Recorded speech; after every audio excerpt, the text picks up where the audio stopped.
समझदार आदमी की कुछ बातें हम लोगों ने देखी, मूर्ख लोग कैसे होते वो भी जरा देखो। अश्रुतश्च समुन्नद्धः, जिसको ज्ञान तो बिल्कुल नहीं है लेकिन अहंकार बहुत है। ज्ञानी को भी अहंकार नहीं होना चाहिए, लेकिन कम से कम ज्ञानी को अहंकार है तो,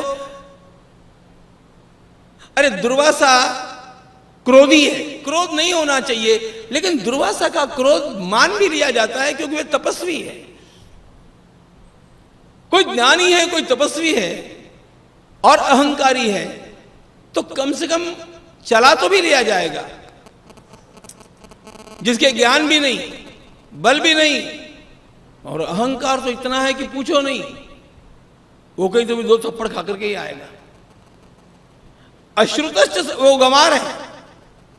अश्रुतश्च समुन्नद्धो दरिद्रश्च महा, अपनी जेब में पैसा नहीं और खूब दान धर्म करना चाहता है।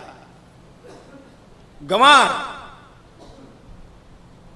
पहले कमाओ।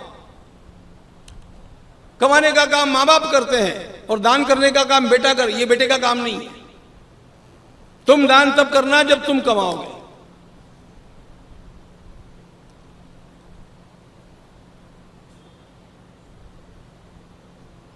छोटे बच्चे मिलते हैं तो मैं पूछता हूं कितनी देर पढ़ते हो। जवान मिलते हैं तो पूछता हूं कि दुकान में कितना काम करते हो, कितना घंटा और कितना कमाते हो। और फिर सीनियर्स मिलते तो पूछता हूं माला कितनी फेरते हो। हर एक के साथ इंक्वायरी अलग है। दरिद्रश्च महामना अर्थाश्चाकर्मणा प्रेप्सु, बिना कर्म किए जो धन कमाना चाहता है। मूढ़ इत्युच्यते, ये मूर्ख है, ये गंवार है।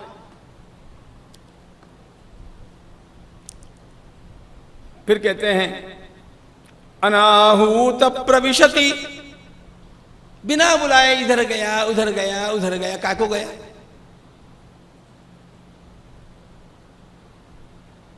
एक सीधी कॉमन सेंस की बात मनुष्य के ध्यान में होनी चाहिए, मैं बिना बुलाए नहीं जाऊंगा, कम से कम बिना पूछे कहीं प्रवेश नहीं करूं। अनाहूत प्रविशति अपृष्टो बहुभाषते, बिना पूछे ही कुछ लोग ऐसे होते हैं जो अपनी उदारता के कारण लोगों को उपदेश करते रहते, और सामान्य उपदेश नहीं, बहुभाषते। आपको पता है, आपको पता है, उसको पता, इसको सब पता है। अच्छा, इसको पूछने वाला कोई नहीं, लेकिन इसका निष्काम कर्मयोग चलता है उपदेश करने का। ये गंवार है।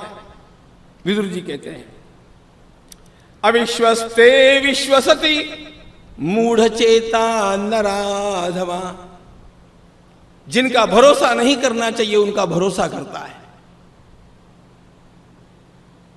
ये तो निरा गंवार है। फिर कहते हैं एकम हन्यान्नवाहन्या, उत्तम पुरुष वो होता है जो जीवन में बुद्धिमान की महत्ता को जानता है। राजन सुनो, छोड़ा हुआ बाण एकाध व्यक्ति को मारेगा या नहीं मारेगा,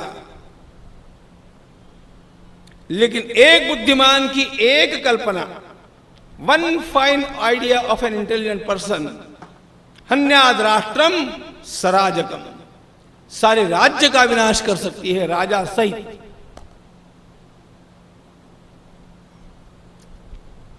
और ये उत्तम कल्पनाएं विद्वानों के भीतर पनपती है।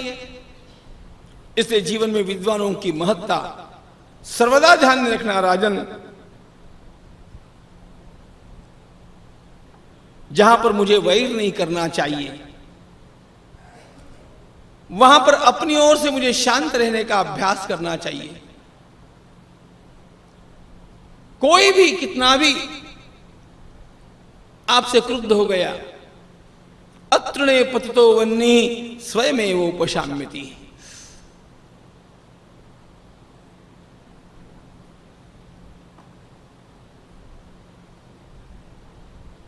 यदि तिल्ली जली और कारपेट के ऊपर पड़ी या गद्दे के ऊपर पड़ी तो आग होगी, लेकिन जली हुई तिल्ली यदि पत्थर के ऊपर पड़ी तो क्या होगा? वो 2 क्षणों में स्वयं बुझ जाएगी। उसी प्रकार